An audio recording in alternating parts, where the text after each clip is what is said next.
Good morning. I'm Jorge Tamarit Degenhardt. I'm the head of the fixed-wing search and rescue aircraft replacement program for Canada.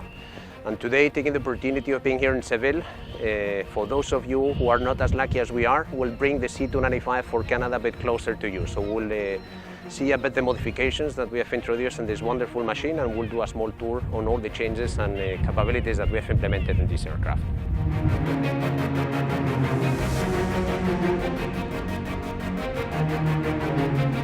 So all in all, we have invested close to 1 million man-hours of engineering in developing the fixed-wing SAR version. So as you can imagine, we have modified almost all the systems in the aircraft, and we have brought the C295 to the next level.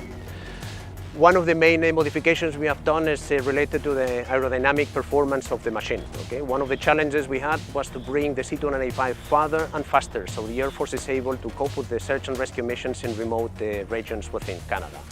In rough numbers, we have increased the range in close to an 8% and reduced the fuel consumption in around 4–5%. How have we done that? So we have integrated the winglets, which are now standard to the fleet. And we have also developed a full enclosure of the main landing gear, which is intended to significantly reduce the drag of the aircraft. All this has been done without altering the unbelievable performances of the main landing gear. So one of the beauties of this aircraft is the performance in unprepared runways, and all these capabilities have been unaltered through this modification. We have as well integrated HF antenna in the antennas of the aircraft, so you now don't see the antennas because they are integrated in the vertical tailplane. And you can also see that we have installed vortex generators in the tail cone of the aircraft, which is also significantly contributing to reduce the drag of the aircraft. We'll follow with the mission system of the aircraft. This is a search and rescue version, so we have the fully integrated tactical system installed on board the machine. We have three main sources of sensors for this suite. Okay?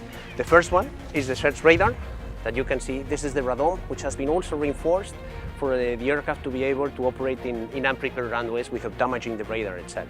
In the nose of the aircraft, you will see the electro-optical and infrared camera, which is providing all the imagery to the mission console that we'll see once we step into the aircraft, and as well into the avionics.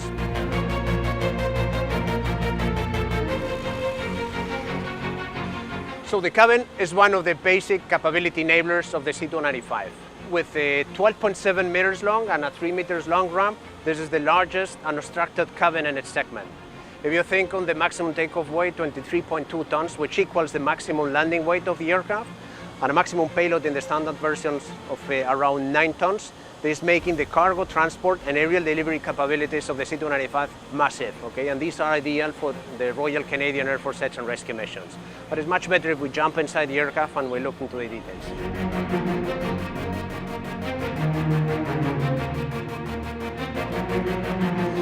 So the aircraft is equipped with 2 spotter windows. Okay? We have 2 positions for the SAR technicians, and we have installed larger spotter windows so the SAR technicians can look through them, searching for the targets they need to rescue. As you can see, the depth that we have in here, the SAR technician can directly look through it and look for targets on ground.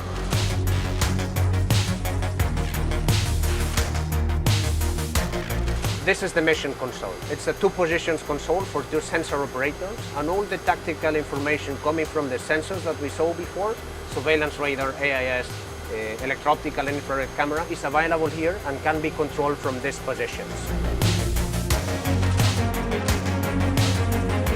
And now the cockpit. This is massive. We have integrated Collins-Proline fusion avionics into the C295. You can see larger tactile displays with loads of information of it. We have terrain awareness and warning system information, overlaid weather radar information. We have synthetic vision systems through the EVS cameras in the front of the aircraft that can be displayed here in the cockpit as well. We can have the electro-optical and infrared imagery displayed here in the cockpit again. We have integrated a head-up display. In few words, we have increased situational awareness for the crew and a reduced workload as they can have access to all the information. Top-notch avionics, the C295 was deserving.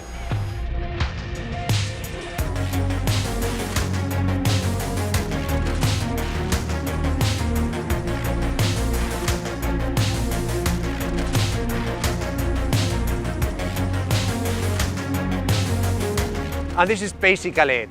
if the C295 is an amazing platform for Canada, we made it smarter, we made it faster, and it flies even farther.